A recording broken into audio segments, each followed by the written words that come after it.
गरीब किसान की जुड़वा बेटी। किशोर एक मामूली किसान था। वो अपने गांव में अपनी जमीन पर खेती करता था। उसके घर में 2 जुड़वा बेटियां पैदा हुई।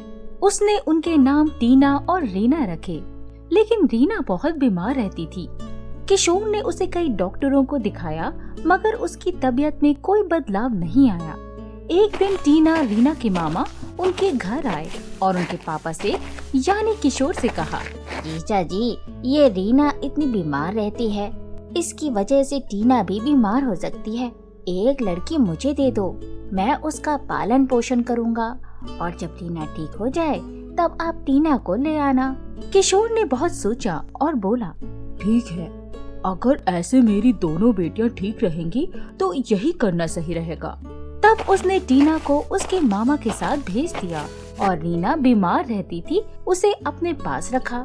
बहुत साल बीत गए। रीना 9 साल की हो गई। अब समय के साथ वो ठीक हो चुकी थी। वो बहुत शरीफ बच्ची थी और उसे उसके माँ बाबा ने अपनी बहन के बारे में भी नहीं बताया था। गांव में भी सब सोचते थे कि किशोर की एक ही लड़की है। टीना अपने मामा के घर रहती थी और बहुत चालाक और तेज थी। उसके मामा ने उसे बता दिया था कि उसकी एक बहन है जो गांव में रहती है, और ताकि उसकी सेहत सही रहे इसलिए उसके मामा उसे अपने पास ले आए थे। किशोर भी बीच बीच में उससे मिलकर आता था। एक दिन किशोर जब उससे मिलने गया तो उसके मामा से बोला, मैं टीना को वापस ले जाने आया हूँ। अब रीना बिल्कुल ठीक हो गई है। ठीक है, जो आपको ठीक लगे।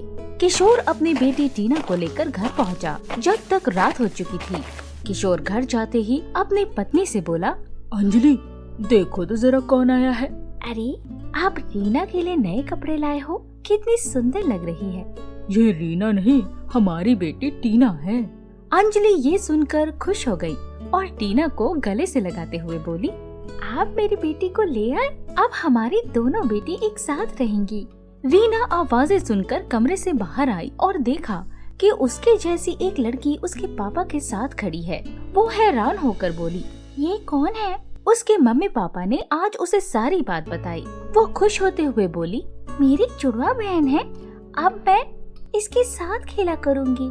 दोनों ने एक दूसरे को गले लगाया और पूरी रात खूब बातें की। अगले दिन जब किशोर सुबह खेत पर जाने के लिए निकल रहा था, तब उसके घर साहूकार आया और बोला, तुमने जो पैसे मुझसे खेती करने के लिए उधार लिए थे, उन्हें लौटाने का कल आखिरी दिन था। अब तुम्हारे खेत मेरे हुए। साहूकार, तुम झूठ बोल रहे हो।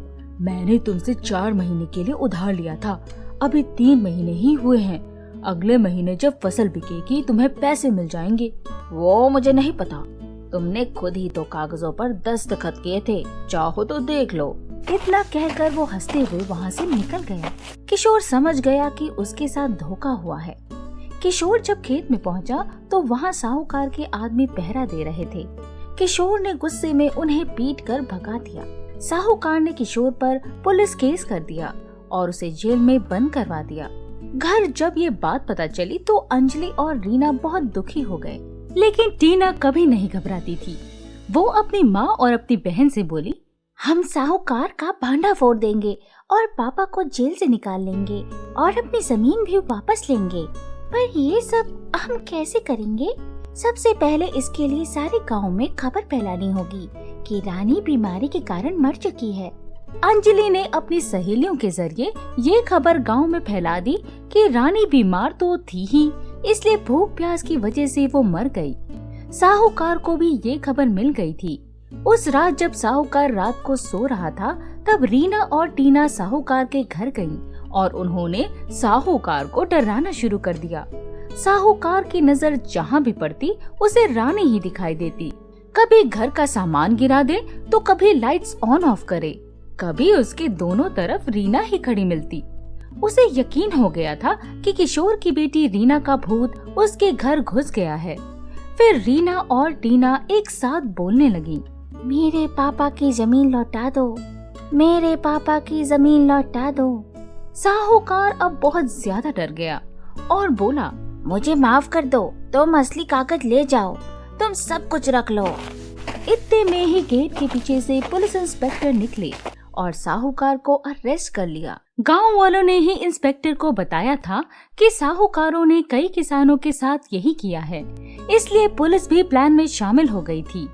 अब सभी किसानों को उनकी जमीन वापस मिल गई और सारे गांव वालों ने रीना और टीना की खूब तारीफें की कि गरीब किसान के जुड़वा बेटियों ने कैसे साहूकार का भांडा फोड़ दिया, सबकी जमीनें वापस दिला दी। उन्होंने तो कमाल कर दिया और अब रानी और टीना की जोड़ी खूब मशहूर हो गई।